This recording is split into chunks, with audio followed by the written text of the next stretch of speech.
یہ بات ہے قرآن کی۔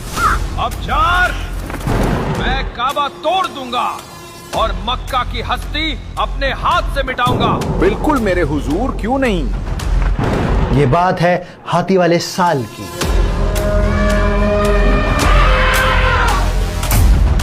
یہ بات ہے اس انسان کی جس نے اللہ کے گھر کعبہ کو گرانے کا ارادہ کر لیا۔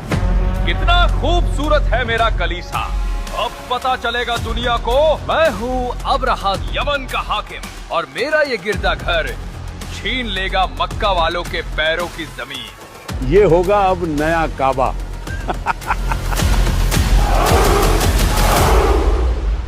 یہ بات ہے سورہ فیل کی۔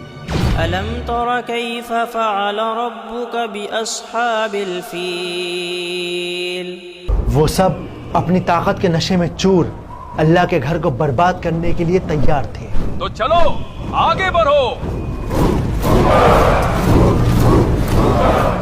ابراہہ کی فوج نے راستے میں ان قبیلوں کے سرداروں کو بندی بنا لیا جنہوں نے اس کی مدد کرنے سے انکار کر دیا یا پھر مکہ کا راستہ دکھانے سے منع کر دیا۔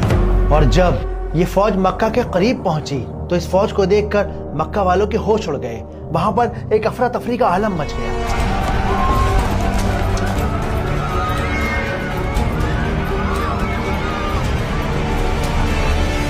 مگر ان سب میں سب سے زیادہ خوفناک تھے ان کے ہاتھی۔ چنگھاڑتے چیختے ہاتھیوں نے مکہ والوں کی روح کو فنا کر دیا۔ یا اللہ، یہ کون سی مخلوق ہے؟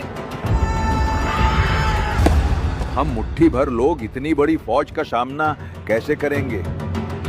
لیکن کعبہ کے سردار اور آپ صلی اللہ علیہ وآلہ وسلم کے دادا عبد المطلب نے ہمت نہیں ہاری۔ انہوں نے فیصلہ کیا کہ وہ خود ابراہہ سے بات کریں گے۔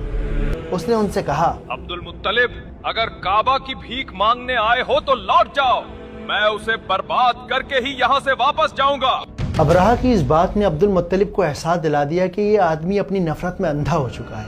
اس لیے انہوں نے اس سے کعبہ کی سلامتی کی کوئی بات نہیں کی، بلکہ اس سے کہا کہ وہ ان کے 200 اونٹ لوٹا دے، وہ اونٹ جو ابراہہ کی فوج نے قید کر لیے ہیں۔ میں یہاں اپنے 200 اونٹ لینے آیا ہوں جنہیں آپ کے سپاہیوں نے قید کر لیا ہے۔ عبد المطلب کی یہ بات سن کر ابراہہ حیران رہ گیا۔ کمال ہے، مانگے بھی تو کیا اونٹ؟